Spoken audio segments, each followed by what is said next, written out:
Hi friends, welcome to my channel.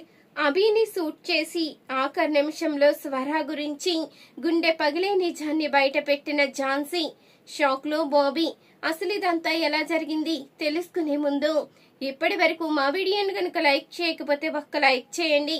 మా channel ని subscribe చేసుకుని పక్కనే ఉన్న గంట సింబలపై ఆల్ అని క్లిక్ చేయండి.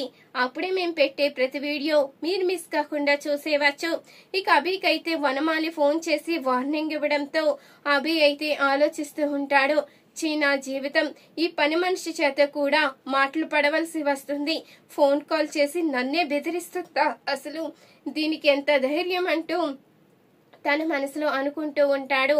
అభి అయితే ఇంతలో బాబీ చూస్తూ ఉండగా రేపు ఉదయాన్నే మనం ఊరికి వెళ్తున్నాము, ఇప్పుడు పడుకో అంటూ చెప్పంగానే ఇక బాబీ కూడా పడుకుంటాడు.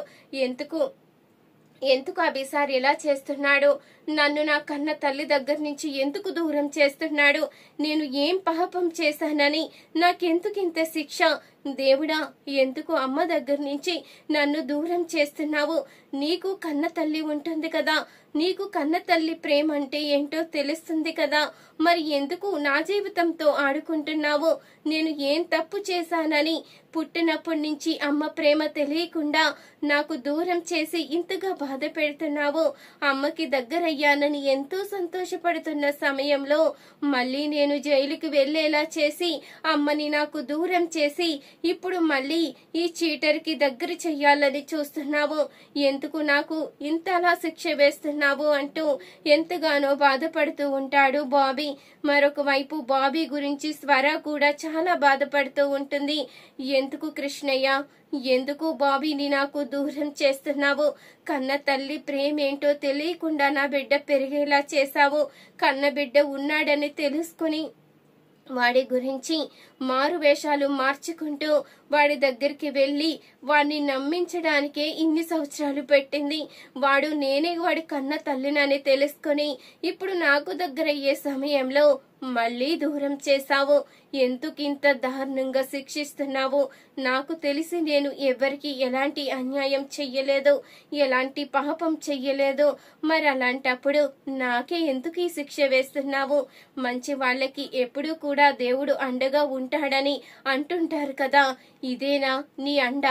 ఇదేనా నువ్వు చూపించే జాలి అంటూ ఇక స్వర అయితే ఎంతగానో బాధపడుతూ ఉంటుంది. మరొక వైపు కైలా కూడా ఆలోచిస్తూ ఉంటుంది.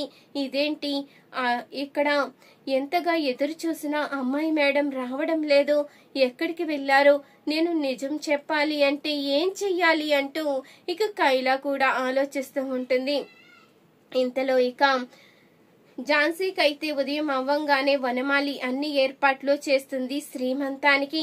ఇక శ్రీమంతానికి ఏర్పాట్లు చేసి తనకి తెలిసిన వాళ్ళందరినీ కూడా శ్రీమంతానికి అయితే పిలుస్తుంది. ఇక పిలవంగానే అందరూ కూడా వచ్చి ఇక ఝాన్సీని అయితే దీవిస్తూ ఉంటారు. ప్రతి ఒక్కరూ కూడా నీ భర్త ఎక్కడమ్మా?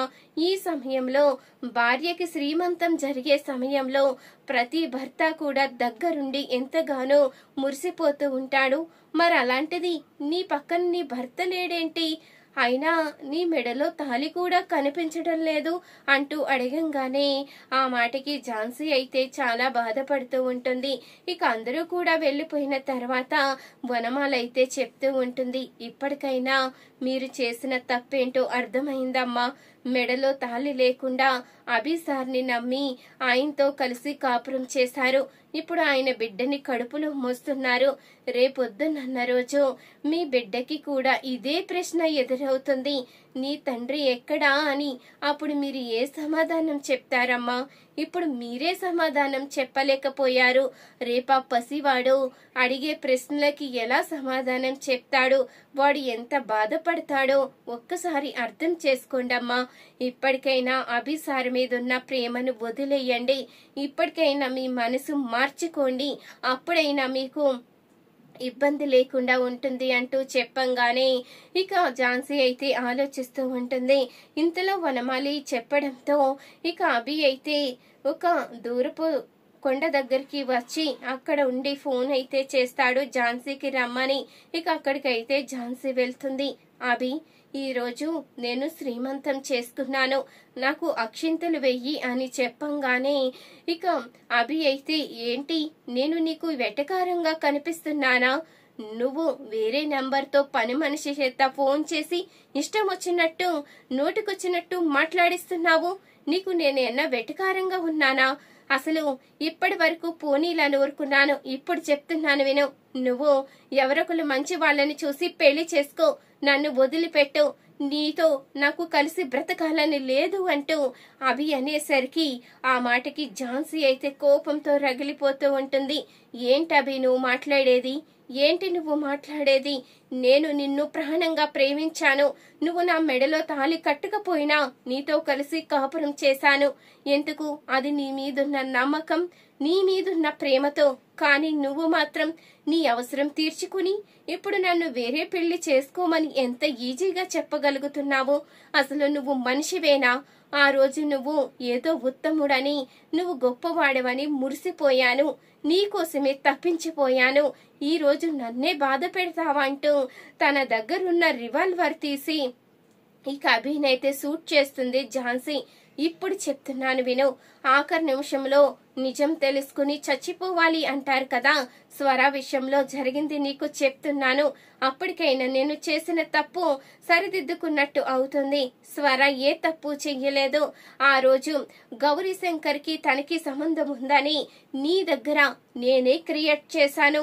నిజానికి ఆ గౌరీ శంకర్ కి స్వరాకి ఎలాంటి సంబంధం లేదు. ఆ గౌరీ శంకర్ తన మేనత్త కొడుకు కాబట్టి తనని కాపాడడానికి తను ఏ తప్పు చెయ్యలేదు కాబట్టి ఒక లాయరుగా నిర్దోషిని కాపాడాలని తన వృత్తి ధర్మం ప్రకారం తను నడుచుకుంది తప్ప తను ఏ తప్పు చెయ్యలేదు. నీ మీదున్న ప్రేమతో నిన్ను దక్కించుకోవాలన్న స్వార్థంతో ఆ రోజు స్వర మీద నింద వేసి నిన్ను నా సొంతం చేసుకోవాలని అన్ని ప్రయత్నాలు చేసి స్వరాని నిన్ను దూరం చేశాను. కానీ నువ్వు చివరికి ఏం చేశావు? నన్ను మోసం చేశావు.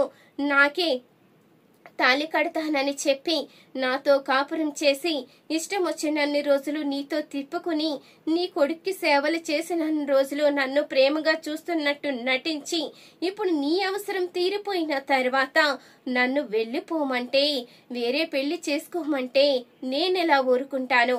అందుకనే నీకు ఈ శిక్ష వేశాను. ఇప్పటికైనా నీకు బుద్ధి రావాలి అంటూ ఇక ఝాన్సీ అయితే చెప్పేసరికి ఇక అభి అయితే అక్కడికక్కడే కుప్పకూలిపోతాడు. ఇంతలో అటు వెళ్తున్న స్వర అయితే ఇక కారులో ఉన్న బాబీనైతే చూస్తుంది. బాబీ నువ్వు ఇక్కడ అంటూ అనగానే అబ్బాయి నన్ను ఇక్కడికి తీసుకువచ్చి ఇక్కడే ఉంచేలా చేసి ఎక్కడికో వెళ్ళాడు అంటూ అనంగానే ఇక కారు డోర్ అయితే స్వర ఓపెన్ చేస్తుంది. ఓపెన్ చెయ్యంగానే బాబీ అయితే బయటికి వస్తాడు. ఇంతలో కొండపైన ఇక ఝాన్సీ షూట్ చేయడం, ఇక అభి రక్తపు మడుగులో పడుండడం ఇవన్నీ చూసిన స్వర బాబీ కూడా షాక్ లో ఉండిపోతారు. ఇంతలో ఇక అభి అయితే ఈ కిందనున్న స్వర బాబీని చూసి స్వర బాబీ అంటూ అరవంగానే ఇక కంగారుగా పైకైతే వస్తారు. ఇక వాళ్ళని చూసి నన్ను క్షమించు స్వర, నీ పట్ల చాలా తప్పుగా ప్రవర్తించాను. నిన్ను తప్పుగా అర్థం చేసుకుని అనరాని మాటలన్నీ అన్నాను. ఈ ఝాన్సీ మాటలు నమ్మి నిన్ను ఎంతగానో బాధ పెట్టాను. నువ్వు నన్ను ఆ రోజు తిట్టావు కదా, కుక్క చావు చస్తావు అని నువ్వన్న మాట ఇప్పుడు గుర్తుకు వస్తుంది స్వర. నీలాంటి ఉత్తమురాలిని బాధ పెట్టినందుకు ఆ దేవుడు నాకు తగిన శిక్ష వేశాడు. నేను నీ పట్ల ఎంతో మూర్ఖంగా ప్రవర్తించాను. బాబీ పట్ల కూడా ఎంతో మూర్ఖంగా ప్రవర్తించాను. అందుకే ఆ దేవుడు నాకు ఇంత శిక్ష వేశాడు. నన్ను క్షమించు స్వర, క్షమించు అంటూ ఇక అభి అయితే అక్కడికక్కడే కుప్పకూలి లోయలోకైతే పడిపోతాడు. ఇక అది చూసిన స్వర బాబీ ఇద్దరు కూడా షాక్ లో ఉండిపోతారు. ఇక అక్కడి నుంచి ఝాన్సీ వనమాలి అయితే కంగారుగా వెళ్లిపోతారు. ఇక స్వర అయితే అక్కడికక్కడే కుప్పకూలి చాలా బాధపడుతూ ఉంటుంది. అభి సార్ అంటూ ఇక ఎంతగానో కుమిలిపోతూ ఉంటుంది. చూసారు కదా ఫ్రెండ్స్, రాబోయే కథలో ఇలాగే జరగబోతుంది. ఈ వీడియో గనక మీకు నచ్చినట్లయితే ఒక్క లైక్ చేయండి. మా ఛానల్ ని సబ్స్క్రైబ్ చేసుకుని పక్కనే ఉన్న గంట సింబల్ పై ఆల్ అని క్లిక్ చేయండి. అప్పుడే మేము పెట్టే ప్రతి వీడియో మీరు మిస్ కాకుండా చూసేవచ్చు.